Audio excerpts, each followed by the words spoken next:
If you've been thinking about wanting to start a podcast but not sure where to get started, I have some news for you. If you haven't heard about Anchor, it's the easiest way to make a podcast. Let me explain. It's free. There are creation tools that allow you to record and edit your podcast right from your phone or computer. Anchor will distribute your podcast for you, so it can be heard on Spotify, Apple Podcast, and many more. You can make money from your podcast as well with no minimum listenership. It's everything you need to make a podcast in one place. So download the free Anchor app or go to anchor.fm to get started.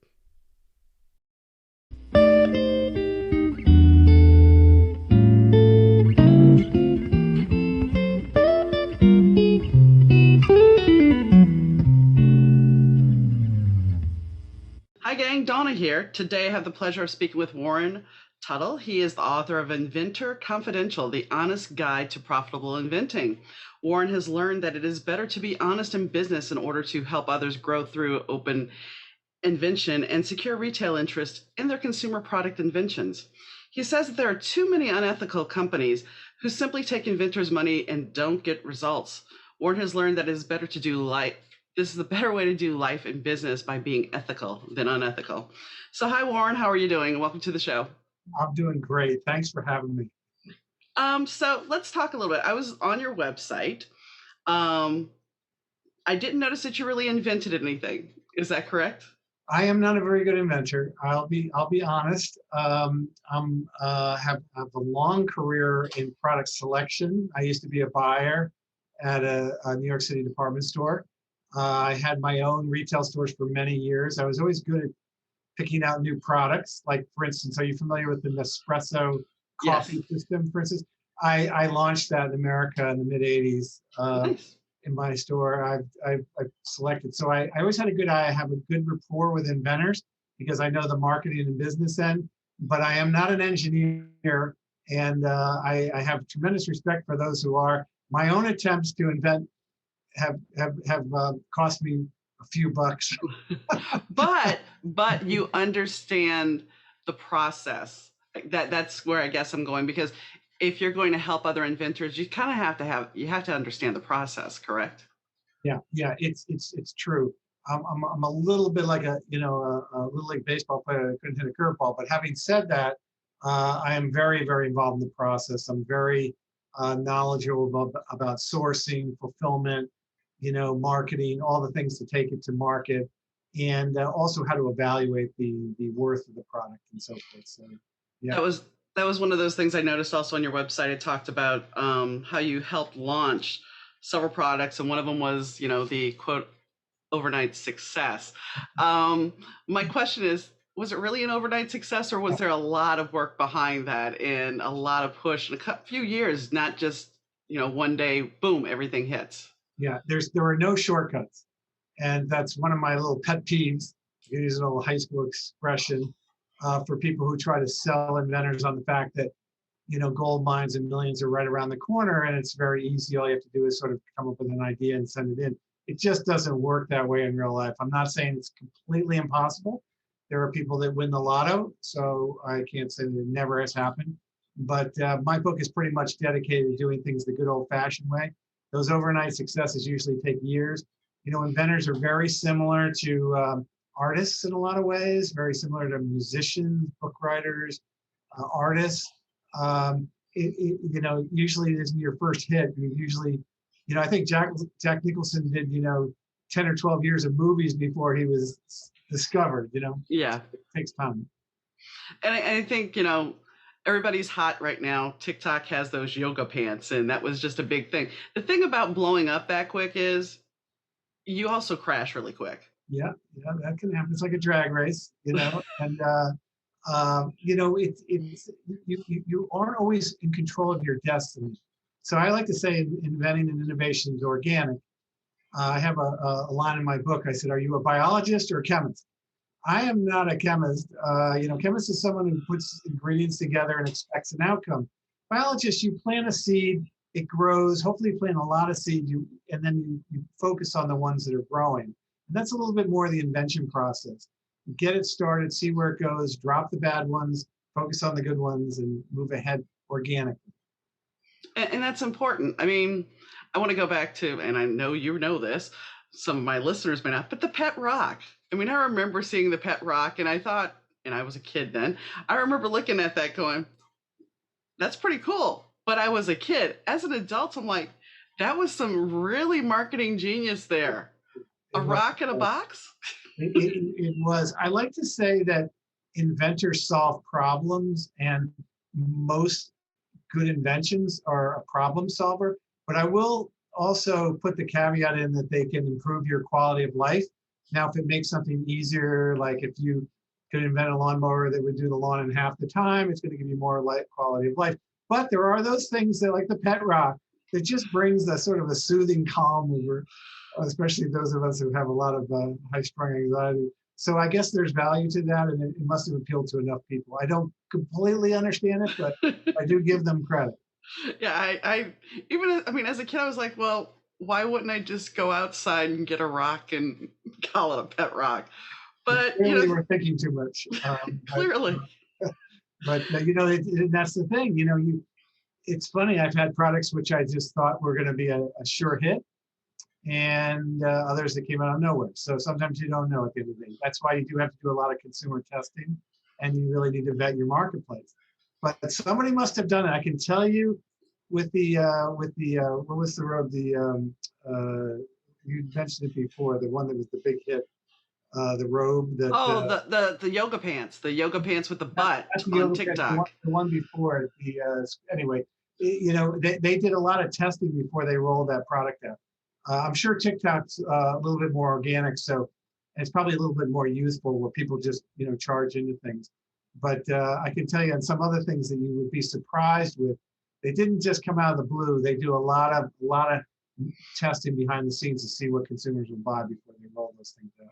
Well, and it's not just in the product market. They also test market TV shows and music and everything else. I mean, things are tried out a lot before. Even as an author, I have what I call beta readers. And those beta readers get my book before it goes to the editor, so I can see if the story works. And then after it goes to the editor, it goes to ARC readers, so they get an advanced copy to review. Yeah. So there's all that marketing. True. Yeah, very much so. By the way, it was Snuggie. Sorry, I had a brain lapse there, but that's okay. Snuggie, you would be surprised because nobody would have figured that would have been a hit. But the company, I know the people that brought that out, and they did a lot of testing, so they knew. But you're right. You need to get that feedback. And I made a huge mistake. One of my chapters in my book is about my biggest mistake, that I put a lot of money into a product that everybody told me was great. And guess what? It bombed. And so you don't know until you get it out there into the consumer marketplace or do a lot of consumer testing and research. How many people have you known that have come to you after the fact that said, I wish I would have met you before, that have been taken advantage by an unethical company?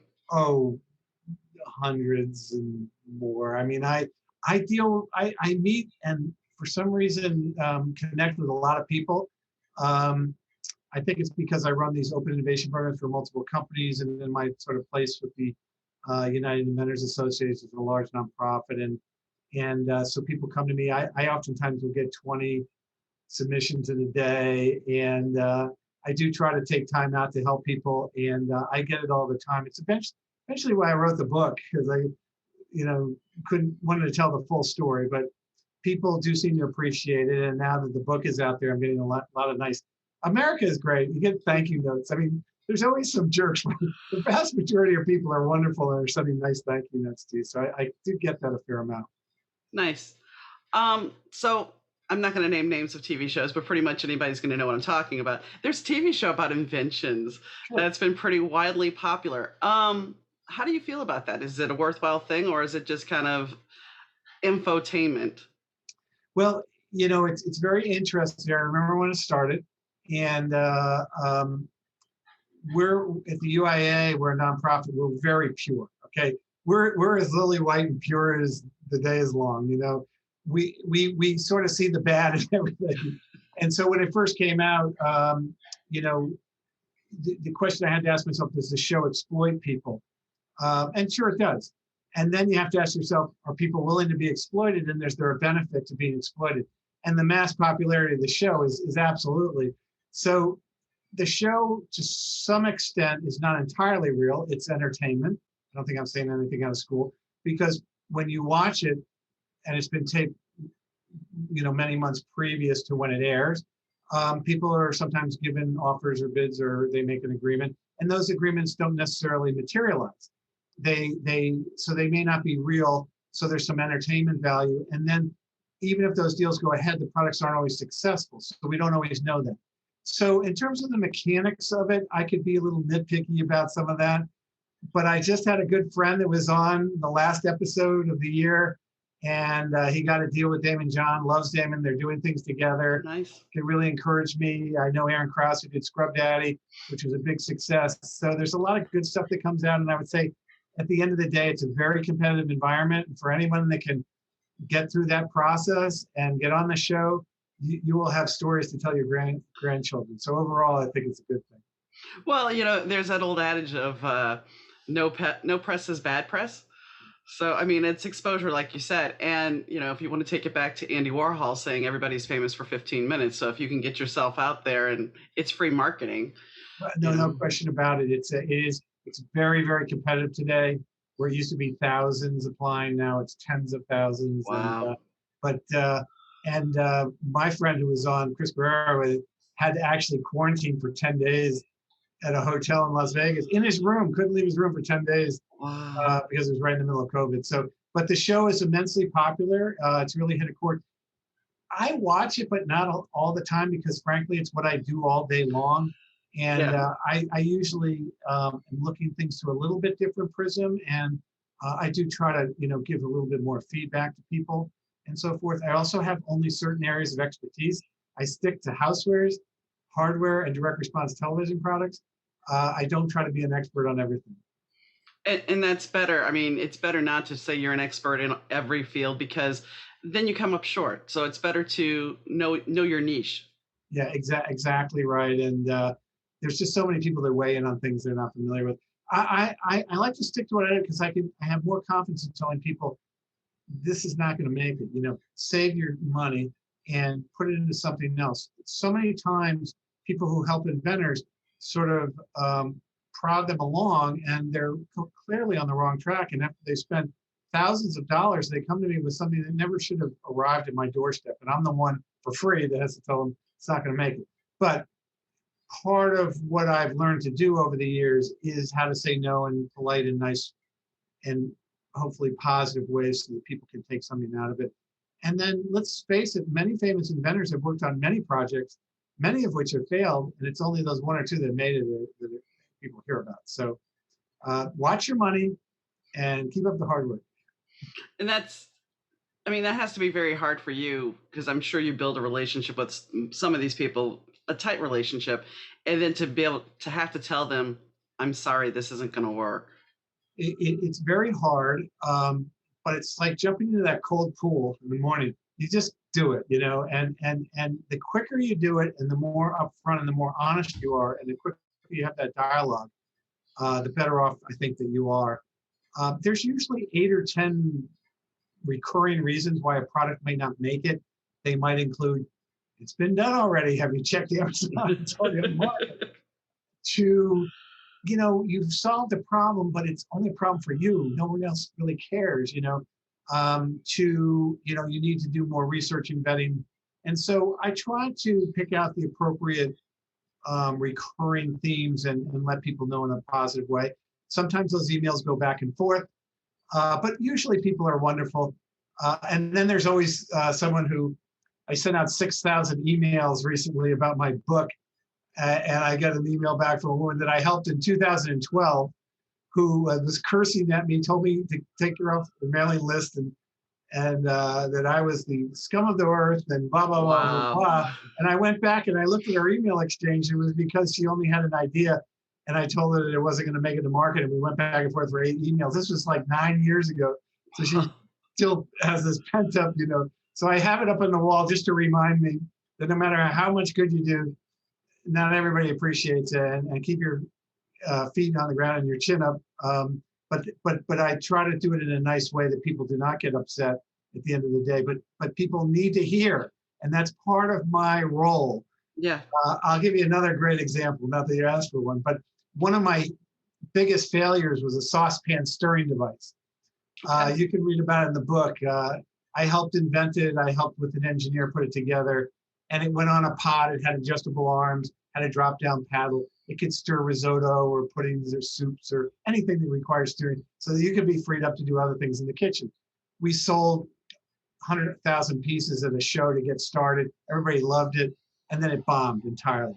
Oh, Well, 2 years ago, I was doing a pitch panel. I was the professional expert on a pitch panel in Minnesota at a convention, and a person comes up to pitch their product, and what do they have but a stirring device, a saucepan stirring. And I put my hand up as soon as I said, "You cannot pursue this." Okay, I've lost hundreds of dollars on it, more even, and you cannot. I'm just telling you, please. There's no interest in this. I've been through it. No one's more of an expert on stirring devices than me. And he wouldn't listen. He kept arguing with me. And finally, after he presented, I made it a point to go around. His wife was at the booth and pulled her aside to talk to her to make sure that she was keeping a close eye on it. And they did not do what I did, which was put your family, money and savings into a product that wasn't going to make it. yeah. And that's a little bit why it's personal to me and why I care so much and why I wrote the book. I think one thing that people don't realize, whether it's inventing something or even going into business for yourself, having a brick and mortar store, there's the insurance aspect. I have that background, and I can't tell you how many claims we used to get from product liability because I was a TPA for a large department store. So Which one, can I ask you? I'll tell you later. I will tell you later. But I mean, the thing is, those products, you have to look at a product defect. And is it a product defect or is it a person that did something? I mean, we had a case, I will state this one. Yeah, We had a case where somebody took an electric heating pad and put it in a microwave oven and their kitchen caught on fire. And yeah, they wanted us to pay for the fire damage. yeah. Well, this is why you have those warnings on those labels. That's right. That's right. I know exactly what you're talking about. And I even went to a court case once on one. But people aren't always rational. When it comes down to it. But hey, listen. It's part of what you deal with. And by the way, you bring up a good point. When you develop a product and you go to market and you take it to market, you have to think about all those things, not just the product, but all the instructions, all the warranties, all the customer service, all the 800 numbers to service. There's a lot involved. And I do talk a lot in the book about going to market directly and what's involved in doing that. And I think people should pursue their dreams. I believe that 100%. But I've noticed a lot of fairs I've worked that people are making lip balms and bath salts and everything. And it's like, I want to say to them, do you have the insurance? Because, before I had that, in fact, my faux pas, when I was doing events, I decided that I was going to make candles. And I had already had the insurance background. After I made all these candles, I was like, wait a second. You're going to have to find insurance, and the liability because of a flame, forget it.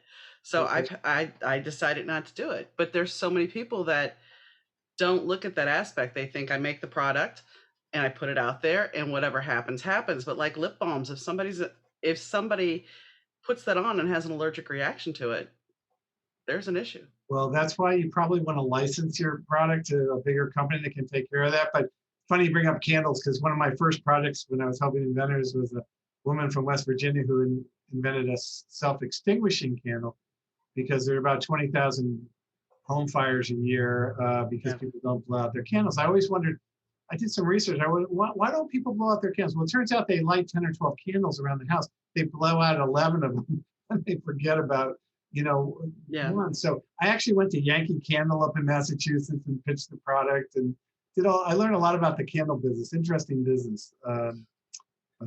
What's interesting? I mean, I had a friend who I gave a candle to, and she's like, "Well, the candle popped." I'm like, "Well, how did the glass broke?" I'm like, "Well, it turned out that she had been taking the matches, lighting the candle, and then dropping the matches in there."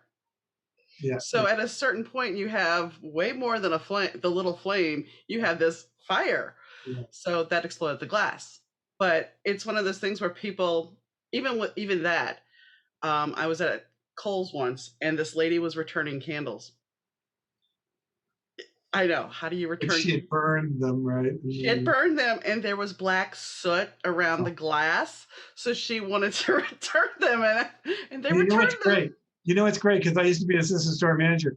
And they didn't have a receipt, and you don't even know where they came from, and they weren't even yours. And then you say, well, sorry, we can't take it back. And the next thing, they write a letter to the president of the company, and they call you on the carpet that you didn't handle it right. So just Yeah. give them whatever they want. They've learned that, right? Well, yeah. I mean, it was always back as long as I can remember. It was always the customer is always right. My friend worked at Barnes and Noble, and near the end of the store, our location was going out of business. So people had bought books and everything. This older lady comes back, and she's got a copy of Romeo and Juliet. And she's like, I'd like to return this. And she says, why? She said, because I didn't realize that there was 2 suicides in it. Sorry, spoilers if anybody didn't know that. But she's like, And a couple of fake ones too. yeah, I mean, you didn't know this? You didn't know. So I want my money back. No, you know the deal. If you've been in retailing, you know the drill. Yeah, it just, when you look at some things, it's just like, and Amazon allows them to return your book. They can read the whole ebook and then return it. It's like, well, that's why most companies today, and if you're going to market yourself directly, just negotiate a return percentage right up front. Let them take it right off the top. So you take 3% net it right off the bill, and then you don't have to deal with them again. But I hear you, because there's nothing like returns. And by the way, I used to, 2 tricks on that front. So with my product, Misto, my big hit product I talk about in the book, which is an olive oil sprayer.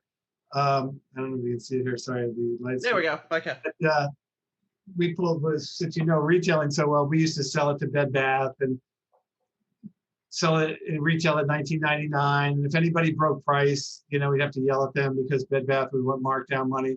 And then TJ Maxx wanted to put it out at $14.99, and they wanted to order like 100,000 from us. And we were like, I'll tell you what. And so I came with this brilliant plan to take perfectly good Mistos and put a label on the bottom that said refurbished. And then we sold them all. They were perfectly fine. And then when Bed Bath was screaming at us that TJ Maxx was selling for $14.99, and by the way, paying more than Bed Bath to us for it, we just said, oh, those are the refurbished ones. They're not real. And they said, okay. Jeez. But that's the thing. Sometimes in order to get your product out there, things happen. I mean, in the publishing world, and you have a paperback, and I see it is through Amazon, and I have been playing this game for the last 2 weeks that my first book is in paperback. And one day, it was 2 days ago, actually, the paperback was less than my ebook. I'm really? like, how's this? So I contacted them and like, well, it's in the terms of service. We can do whatever we want. I'm like, okay. Really? So, so then I posted it because I'm like, all right, might as well sell some books then. 2 people bought it, and then the next person that went to buy it, it was back up to regular price. I'm like, okay. So then I checked yesterday, and it was down to $5.76. So I posted it. One person bought it. It went up to $11.77. I'm like, how do you market that? That's the matrix, just like airplane tickets. They go all over the map, but when you call in, and no, it's been an interesting experience too. I'll tell you, the other one is the review process. And by and large, the star review process is nice because you can learn more about products. I have 62 reviews, 55 of them are 5-star with wonderful write-ups. And then I pissed off a few people that I've written about in the book. And they've literally come in under false names with 1-star reviews that have nothing to do with what's in the book, attacking me in the book, strictly because I call out, some of these companies and some of these individuals, and I know who they are, and it's really frustrating. That whole coming out in the public and being part of the Amazon domain is a fascinating experience. It is, and what always because I'll look at other people's reviews, and what gets me is I didn't want to read a romantic suspense, but yet the book said it was romantic suspense. Well, so I don't understand. Yep. I didn't write my the summary for my book I didn't write. The publisher wrote it, and I tried to edit it, and they didn't really want to edit it, so I was like, okay, whatever. But no, it's a whole. The whole thing is it's you know, it's a little bit unnerving too. You know, I mean, I have pretty thick skin. I can handle pretty much anything. But when someone comes into a false name and starts attacking you and laying, and they don't do anything about it, it's very frustrating. But anyway, such is life, right? Well, yeah, and I mean, here's a whole thing on Goodreads, which is an Amazon-owned company, and it's all about. Are you familiar with Goodreads? Yes, a little bit. Yeah, yeah. So apparently now there's a scam that people can come in and say, "Hey, they start leaving you 1-star reviews, and then they send you a message saying either pay us or we're going to destroy your career." Right. Right. Okay, and then Yeah, Goodreads will take it down, and then they'll redo it again. So, you know, it's a welcome to America. yeah. So, but it is. I'll tell you what. Having written the book though now, and it is an experience. You know, I don't know that I'm going to do it again, but it's a bucket list experience. But I mean, if you've gotten positive reviews and people are learning something from it, then besides being an experience for you, it's a gift to the other people. Yeah, it's nice to give something back. It really is. I've been blessed overall. Had a few failures, but overall, met some wonderful people and done well. So, but my wife is an English major, very literate, works for a magazine, and can't believe that I'm the first one with the books. So I get continual grief about that. She also got me like a little hat, Sherlock Holmes hat with a pipe. Now that I'm an author. Nice. So, what was, out of everything you've seen, you don't need to name names or anything, out of all your experiences that you've had with helping other people, what is like the worst thing you've heard from somebody that I guess was taken advantage of? Oh, as far as taken advantage of? Well, I have so many stories, but I'll tell you one that sort of sheds a little light on. I was once asked to come to Reykjavik, Iceland, to speak to the Royal Icelandic Inventor Society. And of course I said yes. They were paying my way. I actually went to the embassy. Nice. For a little cocktail party and everything for this event. And we went out to dinner one night. I did a bunch of lectures and helped a number of inventors on the ground. And we went out to dinner, and they seated me next to a woman who started to tell me her very sorry story, how she had taken all of her retirement money, which was about $25,000, and put it entirely with an invention submission company, who will remain nameless, but they are out of the state of Pennsylvania. And they didn't come through for anything. They didn't do anything they were going to say. And she was, by the time she finished telling me the story, she had her head on my, and she was crying so much that my shirt sleeve was completely wet, you know. Mm-hmm. And she had signed these contracts, and it was way too late for me to do anything to help her. And I remember just feeling so horrible about that. And it really rang true to me. And I coupled that with my own experience of having failed on a big business venture. And I think it brought home to me, just trying to help people, at the end of the day. And what happens is there's a lot of failure in inventing. So a lot of people who go out to help inventors who want to make a living start charging them up front, because if they wait for success, it never happens. So then pretty soon, to get more clients, they start boasting about their prowess and ability to make millions and find gold mines and all this other crap. And it doesn't happen. And I even saw one today that makes 6-figure income, help me. I'm like, the odds of that are 1 in 1,000, Yeah. And so I think those things all coupled in me to come up with a business model. And that's what I've done, which I actually run programs for companies, and they pay me. So I don't have to collect money from inventors. So I'm allowed to freewheel, help with my nonprofits. And then when an inventor comes in and I work with them, I'm being paid. So I don't have to worry about cash flow. And I have a whole section in the book in Inventor Confidential called Cash Flow, and why people go down the wrong path with that. And then the people who do charge and are very clever, then they come back and try to copy me by setting up organizations that look like nonprofits but aren't. They're just funnels. And it's America, like you just discussed before, and they're doing all these things. So I get a little frustrated with it, but the only thing at the end of the day is stay on the straight and narrow and keep telling the story. hopefully help as many people as I can. Well, and the one thing I would advise, and this is from dealing with somebody in the marketing aspect of business, when there's an NDA in the contract, which is typical, be a little leery because you won't see a bad review because there's an NDA there, and they'll take their money, and you won't get what you need. Yeah, you really have to vet it, and I preach over and over, and I suspect it's the same in your arena. Find out as much as you can about who you're about to pet, and what is their real success rate. Ask them. If they can't, if they hum and they haw and they can't give an answer, that's not a good sign. I nailed one of these people once in a public conference to give their success rate, and they couldn't do it. So that's a very simple question. How many clients have you had? How much have they paid? And how many have they have been successful? By the way, the definition of success is really simple. How many have made back more in royalties or whatever they've done to get to market than they paid you, for your advice? And that's a pretty low threshold. So that's where I would start. And then I would, when they say that they've helped this person or that person, because sometimes they try to overrun you with numbers because they've had thousands and thousands of students, and maybe there's a couple that have gotten to market. Find out about those products. Have they actually been successful? When you really start to bet down on them, a lot of them maybe got to the shelf but never made it.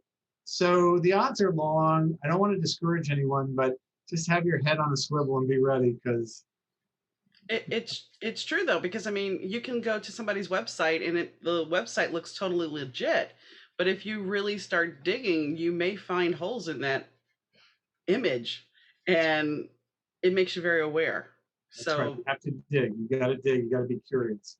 And inventors oftentimes are easily separated because they're engineers, and they're a little geeky, and they worry about problem solving, and they're not really into the marketing and the money end of it. So they're easy prey, and they seem to also idolize people like big names in the industry. They seem to think, and by the way, these big names are completely, these things that they say are successes. I know one boasts about his biggest success on a video, which I know the person that bought his patent and lost millions of dollars and never had any marketplace success. So, they're easily misled, I should say, and very, very highly naive. And it's just it's a fertile ground for taking people's money. which, okay, then I'm going to lead us to another little place. It's not really about invention, but it is marketing and it is about sales and products, and that's these pyramid schemes, whether it be nails or cosmetics, Herbalife. I mean, how many, and people are like, oh, well, no, it's not a pyramid scheme. And I mean, even essential oils, it's like, but it is. It is. Yeah, and you hope on those big scales that the government's involved.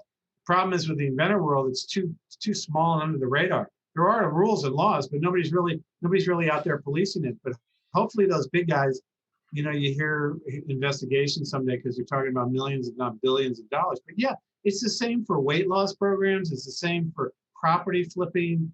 It's all out of the same school. It's all selling that magic potion off the back of the covered wagon in the 1800s. They're all descendants of the same covered wagon guy. I'm telling you right now. It's true. I mean, and I look at people and they're like, oh, well, it's not a pyramid scheme. And I'm like, but isn't it? And then the thing is, you gotta keep your head on the swivel. You gotta investigate. You gotta ask questions. But and by the way, sometimes inventors don't want to know the definition of success. I did a video recently. I do a lot of videos that I put out, and I'll get a typical number of views and hits and likes. And I put one out last week on what is success for inventors, and it had about a third of the number. I sometimes think they don't want to know what success is.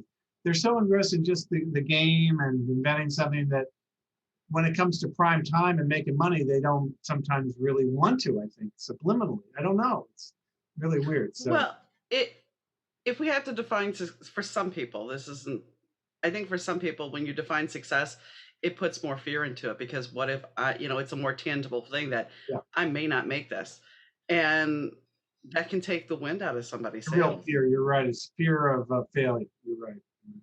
And so so that's why I probably won't sell as many books as the guy who's selling gold mines. But I had a guy who was talking about stress and everything, and he was talking about how his son left high school, or when he was leaving high school, his son didn't know what he wanted to do. And he's like, well, look, I'm going to pose this question to you. What would you do if you knew you couldn't fail? And he's like, I don't want an answer now, but just go think about it. And it's a really good statement because it makes you think of, it takes that little 4-letter word out. Yeah. And I think that's very empowering. I would agree with you. And I have a section in the book about anxiety. I grew up with it. I have an acronym called SIAM. If you read the book, it's Inventor Confidential. Like I'm told I'm supposed to repeat the name of the book, which I never do. But it's there's a chapter called SIAM, SIAM. Stop, identify, address, move on. Okay. And you really, when you're feeling nervous and anxious and down and the end of the world, is stop and take a deep breath and try to identify what the issues are. And then that's not always easy, as you probably know. You know, sometimes you think you're not paid enough, or your boss yelled at you, and it's usually something much deeper than that. But you know it's deeper. You got to find it, and then when you find it, you need to address it. And if you keep doing that repeatedly, then you can eventually move on in peace. And I say that to inventors. You should do that every day as you run into obstacles with what you're doing. And I address them all, because if you don't, if you go skipping through life, merrily not addressing anything, you're not necessarily doing yourself any favors. No, and I think a lot of people, because we are so wound up with getting constant data and constant information thrown at us, that we don't necessarily take the time to calm ourselves and step out. And that goes back to what we're talking about. Some people not listening, wanting to hear that message and wanting to vet things because they're so inundated with everything else that maybe this invention that they're doing is the only passion or pleasure they have in their life. That's right. You're right. It's like the pet rock. Back to the pet rock. They're doing it because it's a pet rock, and there's no rational reason, but it makes them feel better. So if you have enough money and that's what you want to do, that's great. You can skip my book.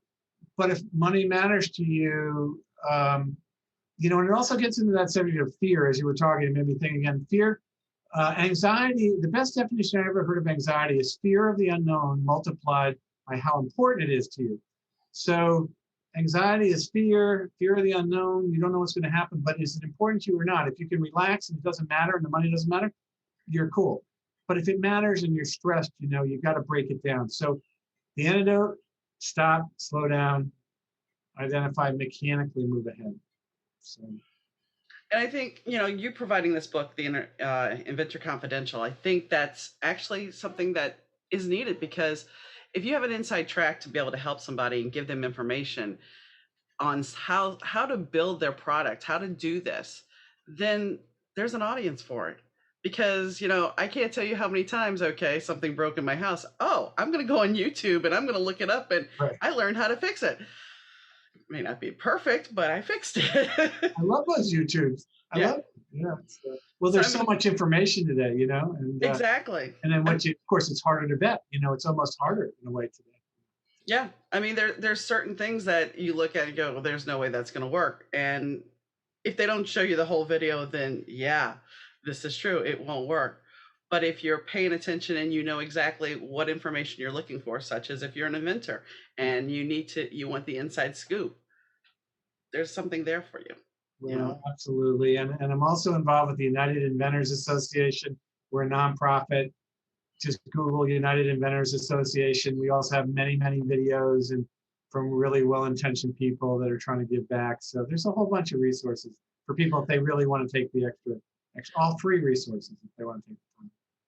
And I know that I don't even know why I'm going to bring this up, but my husband's grandfather actually invented a couple of things. I don't remember what they are. He's no longer with me for me to ask, but we actually have a couple of patents running around. So, I mean, and that's the other thing. Let's talk about that. You invent a product, but there's a whole process to this product. It's not just, hey, look, I invented a pen. You have to, besides the liability insurance or product liability insurance, what else do they have to look? Oh yeah, I mean, I go into at length product development, both mechanically, what you need to do to build prototypes, improve function, because it's very important. It takes more than an idea and a chicken scratch on a napkin. And then what you were just referring to, patents. We have had since the beginning of this country a patent system, and gone through its twists and turns, and some of the big companies don't like it anymore, but it does help small independent inventors. And if you can come up with a novel way to solve a solution and you can patent it and get that approved, which usually takes several years and several $1,000s, then that can be your product and you can exploit it. The book goes into a lot more because it's a little bit more complicated, Yeah. but building prototypes and patenting, what we call intellectual property, are both really important steps in the proper development, and not just flinging your ideas around and getting them stolen or having them, fall flat on the ground. And I think that's a lot of things when people actually, they may have a good idea, and that's one thing they have to think about and remember. You may have a great idea, but if you don't have that patent in place or starting to put that patent in place, you're not really protected. Well, that's right. And so you have to, again, make decisions as you go forward with how much money you have in your budget and so forth. But you don't want to necessarily run right out and do a patent initially, but once you do a lot of work and you come to the conclusion that you have something that's very unique and patentable, then you want to pursue that. And I do describe that a lot in the book, the different forms of protection. And first half of my book is basically dedicated to all the mechanical stuff like that on how to do it. The second half is all the scammers, the things you have to beware. I have one section called Beware, and then I have another one, Be Aware, which is things like Kickstarter and trade shows and stuff like that. And then at the end, I give everybody in America something to do to make our innovation ecosystem better, right from the Supreme Court to department stores to consumers to Congress, because we have for 200 years been the most innovative country on the planet. But if we don't watch out, we're going to lose that role. And when big companies swoop in and take over the system and change the patent laws and weaken them and make it easier for them to steal your ideas, that may help them this year, but it doesn't help the next great, Facebook Right. or Google or any of these things that are in the garage right now that'll be the next year's big hit. So we need to keep being who we are in America. Now we know there's a lot of shysters and thieves, but the other part of us is we're very innovative and very. It's a wonderful country to go to the top into. So looking upward, we need to continue that. You mentioned Kickstarter. What is your impression of Kickstarter? I actually really like it. I like Kickstarter, Indiegogo, the other platforms. Someone who is a young person had to raise capital to start my own store and had a very difficult time with the bank with no collateral and all that. Kickstarter is an opportunity to raise funds from a wide variety of people who put in small amounts and get your project off the ground. Now it's gotten much more sophisticated, so you probably need help today in preparing the right videos and mechanically getting everything together. But I do have a section in the book about that, and there are people that can help. And I think at the end of the day, if you can raise capital and get yourself enough funding to then take that product to market yourself, it can be a really positive experience. And for the most part, if you don't raise the money, and you don't get the money, you put in effort, but hopefully you won't be too far out of pocket because you haven't gone in too deeply. So I like the whole concept of it so far. What do you think about social media marketing? Do you think it's a good thing? Yeah, I think it's essential today. My youngest daughter does my social media. Someone asked me once, how do you do a social media campaign? I said, raise your daughter and hire her. Because she does it professionally in New York City for I won't tell the name of the company, for a large company. But it's for a lot of us old timers, it took a while to get involved in it. Some are not involved at all. But it is where it's at, and a lot of influencing going on, and you need to be proficient in it, and it's not going to get any less important. I don't know what your experience is, but that's what it seems to me. It's one of those things where you're trying to see what actually hits. And for me, the biggest success I've had is when I post pictures from concerts or of musicians that I got to meet. That's usually when I get the biggest hits on Instagram, which just seems crazy, but it's like, but the problem with that is you're dealing with algorithms.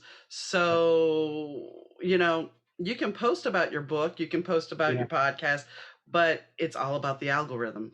And there's some learning experience. The question is how much money you put in. But I always find that too with music. Everybody loves music, even if it's not your style of music. They could recognize the Rolling Stones or they could recognize a jazz musician. But it's just kind of cool to be associated with that. Yeah. So I mean, and I tend to, my books tend to be rock star books, so it works out Oh, well for that aspect of it. well, I was Um, just wearing my Woodstock shirt a few minutes ago. My mom didn't let me go to Woodstock when I was 13. I talk about it in the book, but I did get to go to the 50th anniversary last year, and nice. also a follower of a lot of. I said after 50 years, it's still about drugs. But today it's 81 milligram aspirin and uh, and Lipitor. I got to go to my generation's Woodstock, which would have been Live Aid. Oh yeah, of course. So yeah, but yeah, and I will say that it was my first experience of actually, so I was 17, of actually watching people in the crowd sitting there snorting coke. Oh yeah, yeah. It was It's a lot of good stuff about there. But it's been a long time. I'm a little older now, but that Live Aid that was in Philly and London, right? yeah, I was in Philly. Yeah, And yeah. it was that's the last time Pink Floyd played together. I think they stood at these opposite ends of the stage. Who the guitarist? David Gilmour David and Gilmour. Yeah. they were. I don't think they ever talked again after that. I was in the crowd during Zeppelin, and that was like the big Zeppelin reunion for the first time. And at a certain point, my feet were not touching the ground because there was just this push. And I just remember my friends like, hang on, we'll make it through.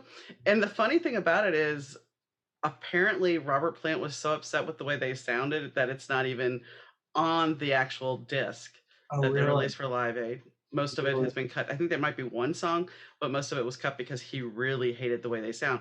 Now, being there, you Yeah. know, Oh yeah, yeah. But no, I'm a long time. I've been going to concerts since I was 15, but at 13, my mother took one look at Jimi Hendrix, who's my hero, and said, "There's not a chance."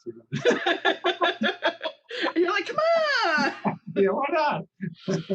The first concert I ever went to was Olivia Newton-John, and Oh, that was during the physical tour. And I begged my dad to take me. So yeah, well, yeah, you know what? That's awesome. And anybody's in touch, and I still go today. Well, not in the last year and a half, but we still go to a lot of shows. that's cool. That's very cool. I know we digress, but sorry We're guys. going. So if you could give one piece of advice to somebody who has an idea and they haven't tried to execute it yet, what would that piece of advice be?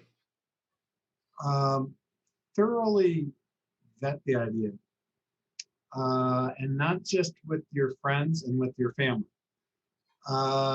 Try to talk to people who are experts in your arena, even if it's as simple as you invented a new hammer and you go down to see your guy at Home Depot who might just be a regular salesman or saleswoman there, but they work in the hammer department. I consider them an expert, okay? And try to get feedback and maybe go to a trade show when things open up again, like a hardware trade show if you have that hammer, and learn as much as you can. And before you get yourself too excited spending a lot of money on help and a lot of other things, vet the marketplace to make sure that you have something unique. That would be my first step. Okay. Would you tell them to do it? I mean, would you tell them to take that idea and dream big, or just Well, be, I would, besides vetting, just to be yeah, cautious? yeah, very, very cautious. There's nothing wrong with dreaming, um, but make sure you remember it's a dream and stay rational. Um, you always will get feedback from your friends and family telling you that it's great.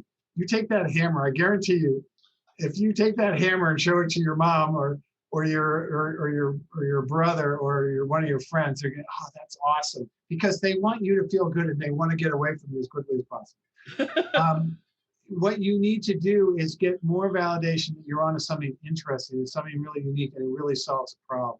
Eventually, you're going to have to show that to maybe somebody who's at a show or with a company. We get back to that non-disclosure agreement, that NDA you talked about before, but you want to get some validation by someone who knows what they're doing, because so many people go forth, they're just encouraged by people who charge them.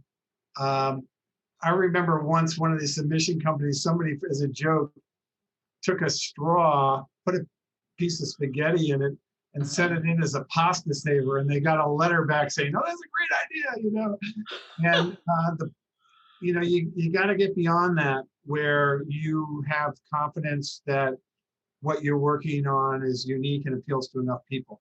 And that happens in concentric circles and steps. So make sure you get positive feedback. Stay within yourself. Don't do what I did and go to a trade show, take 110,000 orders and put up $1 million to put in orders and ship all these companies and then find out it didn't sell and nobody pays the bill. Because that was 2 years of my life that almost destroyed me. And really gives me the platform to speak today, quite frankly, surviving that failure. So take it in steps, do your research, stay rational, dream at night, but be rational during the day. I'm going to use that. Dream at night, but be rational during the day. How about that? Now, when you said you had 2 years of this nightmare, how close to, I don't want to say bankrupt, I was close. I was very close. Well, I've had 9 of my own businesses. So some have been very successful, some early on weren't. I've been through the process of failing a couple of times, but not on a big scale. This really stretched my resources. Fortunately, I had done really well with Misto, really well with Stir Chef. So I had, well, actually Stir Chef came after, but with Misto, so I depleted what I earned, but I did put my family at risk. I wasn't making any income for 2 years. I was in a warehouse trying to move out stock. I had this guy who had the product SmartSpin, which is my next big hit that we sold 12 million units of, calling me every month, and I couldn't help him. Thank God he waited for me. Yeah. And I finally got back on the wagon, and then of course I leveraged into working for companies. So I'm now at a point now at my age, I can retire now, and fortunately we're in a good shape. But looking back, it's a lot easier looking back. But at the time, it was quite frightening, and it was really where I had to put that stop, identify, and address every day of my life, every hour of my life, for many months. And it was quite meaningful. Usually I don't talk about these things in interviews. Nobody gets to this question, but it was quite traumatic. And I think it gave me the passion and the platform in which to do what I'm doing today. I think without it, I don't think I would have written the book or be so passionate. That's kind of where I was thinking. I mean, if you've gone through this, the trials of what it's like to be an inventor and not have the success. And that gives you the platform, the ability to tell other people that, hey, I've walked your shoes. One thing that used to get me, because I started out in mail file and worked my way up to supervisor, was most of the other supervisors had no clue what the clerical staff did. And so they were on the clerical staff. It's like, you have no idea how hard that job is.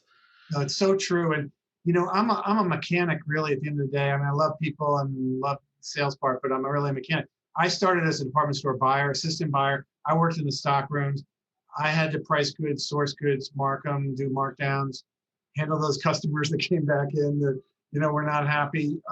Like you, I worked myself up from the ground floor, eventually became a buyer, and then went back and did it all over in my own business. So I have a 20-year platform, and you're right. People come along and just start giving out advice. It drives me, if I could just say it drives me absolutely crazy. Yeah. People who have not had any success just completely BS. And a lot of times they even steal my lines. They're already stealing lines out of my book. I have a great line in the book that if you don't want to get ripped off, put grandma on the cash register. People are already using it. So anyway, whatever. So I do. Go ahead. No, you know the drill. So. Yeah. So for the person that's going to go to the trade show with his product, do you recommend that they have an NDA with them? Yeah. Well, if you're going to participate in the show with an exhibit, you need to have filed your patents. Okay. You cannot just go out there empty-handed, because someone, even though they say don't take pictures, you will get your ideas stolen. So if we have inventor pavilions at a lot of trade shows, and you should at least have what we call a non-provisional patent, which you can read about in the book, but it's what I call the big boy patent. You can file an inexpensive provisional patent, but you really need a little bit more than that if you're going to go into the public arena. You have to be prepared. If you're just going to walk the show and tell people about your idea, then you can do that a little bit more openly. When it comes to non-disclosure agreements, if you want to share something specific with anyone at a company, be it mechanical drawings or show them a video, no matter where you are, I would definitely sign a non-disclosure agreement. If you want to just tell them generally what you're up to, like I built this lawnmower that will mow your lawn in half the speed, are you interested? You can have that conversation. But once you get more serious, but trade shows are a great place where everyone in that industry is in one location, and within 2 or 3 days, you can get a real feel of what's going on, new products, where people are coming from, what real problems are, and great feedback. I'm a big believer in trade shows. Yeah, I've gone to a couple for the television industry, and it was interesting. But that's why I want to clarify, because it's like I want to make sure that somebody who's thinking about an invention doesn't just say, okay, I'm going to go to a trade show and I'm going to go there and I'm super excited and then I'm just going to tell them everything about it. So it's like, no. Reel that back in just a little bit. Six ships, I think my mom used to say. But you got to be careful. You got to be strategic. You need to plan and prep if you're going to go to a trade. It's going to cost you a couple $1,000, so you got to use your time wisely. But I see some people saying, you don't have to go to a trade show. Just sign up with me and I think the experience of walking a trade show is valuable. To participate even as an inventor and have companies come through and see your product is really invaluable. We run the largest inventor trade show pavilion at the National Hardware Show each year in Las Vegas, and so we have a lot of experience. But we've also done it at Toy Fair and Houseware shows and others, and so it's a real great experience. Again, I hate to say this, but I have a whole chapter on trade shows in the book. So if you're interested in Inventor Confidential. Yeah, definitely Inventor Confidential. I was going to say that one more time. We used to have the Houseware convention here in Chicago. It was a pretty big one. It will be there again in March. It was just because of COVID, took some time off. But I was just on the phone with them last week. I've been going to that show since 1979. Oh, wow. Okay. So you definitely know that show. Is there anything as far as one piece of advice to tell besides buy your book, besides buying Inventor Confidential, is there one piece of advice I want 3 more wishes, right? Is there one thing you would just tell, besides vetting, is there one thing to just inspire somebody that has this dream? If you do things properly, you will know when it feels right. I'm going to say something weird here, but I occasionally pull this one out. Now, I've been married for 39 years, so I'm way out of but it's a lot like what I remember dating or what relationship building is like. It's all the same process. In the beginning, you've got to be careful, you just can't go out with anybody, Or if you do, you've got to be ready for rejection. It could happen at any time. You might have a relationship that lasts a few months and then it falls off. It might last a few years, or it might last 39 years, or like my parents, 64 years. By the way, no relationship ends well. And then think about it, because like my dad predeceased my mom by 10 years, so maybe it ended well for him. But in any event, I'm getting off track here. But the point being, is this whole process of taking your invention out there is a lot like also building a relationship with another human being. It doesn't always go the way you think it will go. And it's not only because you think it's great, it takes 2 to tango, and there's a lot of signs there, and it can lead to heartache. But when it works, it's beautiful. And so when you've got the right feedback and you have the right, when you know it's right, no matter who your partner is, when you know it's right, it's an amazing feeling. But be selective, and just keep your head about you. So that's just another way to describe all that we've talked about today. And one thing I will add is manage your expectations. Yes. Be realistic. While you may think you have $1 million idea, and you might, be realistic. Keep your feet on the ground, like you said. Keep your head on. You kind of have to put yourself out there. In order to, you can't be afraid and just stay in your room all day, but then, be realistic about that feedback and be open to that feedback and be listening to that feedback. Sometimes we don't listen to the feedback. So that's where the stop and identify comes in, because sometimes when you're back in the quiet of your office, stop. I will tell you this, every interview I do, I watch it later because I know that I've said 5 things. But if you really want to be good and at the top of your game, that's what you need to do. Well, and another thing about stopping is sometimes when you stop and you're quiet, you can listen to your inner voice and you can trust your gut and your intuition that this is right or this is wrong. Because if it's wrong, usually your intuition is sitting there screaming at you, going, run. It doesn't feel right. That's right. So, Yeah. well, Warren, it's been a pleasure talking to you. I thank you very much. And thanks, gang, for tuning in. And we'll see you next time. Thank you.